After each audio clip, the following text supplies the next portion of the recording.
Recently, I watched a video about this. Did you know scientific study after study has shown a statistically significant inverse relationship between religiosity and intelligence? In simple terms, this just means the smarter you are, the less likely you are to be religious. That made me curious about the relationship between religion and intelligence. I found many interesting journals on the topic and read some of them. And yeah, mostly they say the same thing. A negative correlation between intelligence and religiosity. I just wonder why people ask this question. Why do people conduct this research?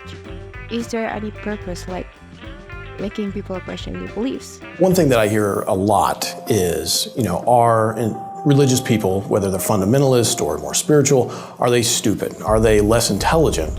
A few disclaimers here. I'm a Muslim and I'm not a scientist, but I learn science, and I'm trying to be neutral here. And the answer is unquantifiably no.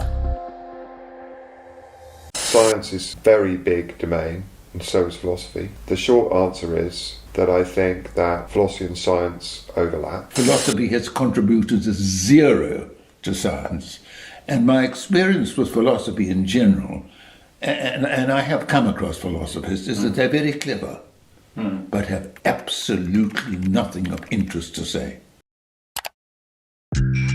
Both religion and science seeks to understand and explain reality, but they often have different perspectives and methodologies.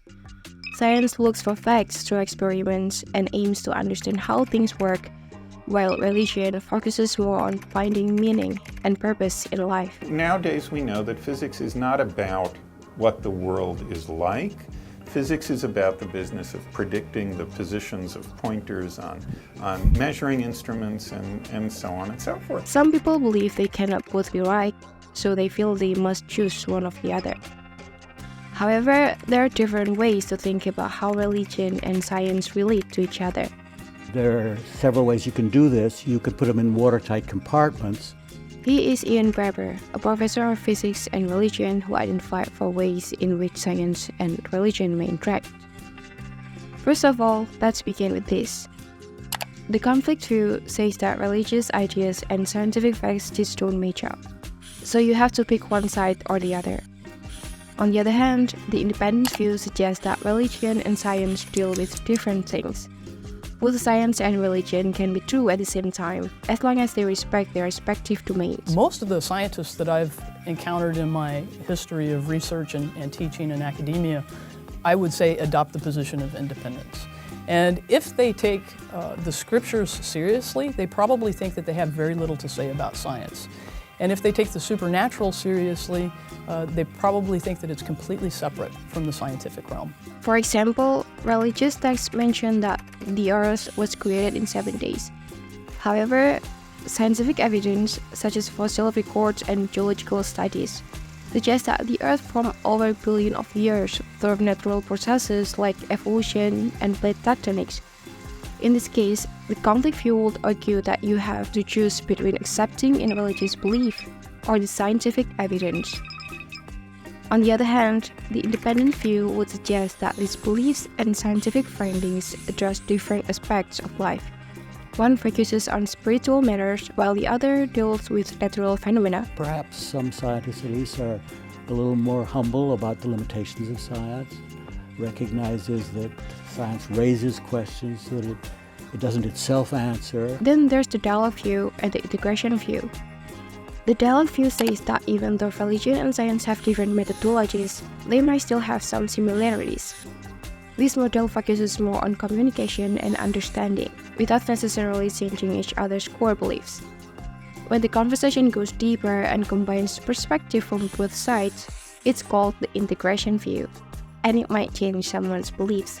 If you think of reality as a hierarchy of levels with the things that physics studies at the bottom, and then chemistry, and then biology, and then neurology, the brain, and then psychology at the top. So back to here, why do people start questioning this? From a scientific point of view, one would have to say, well, we should suspend belief on the matter. We should say, well, we really don't know, or perhaps that we've got no evidence at all to believe that. So the one thing we shouldn't do is fervently advocates this claim for which we haven't got any evidence. The rise of modern experimental science led to big discoveries and ideas that shook up the once calm connection between religion and science.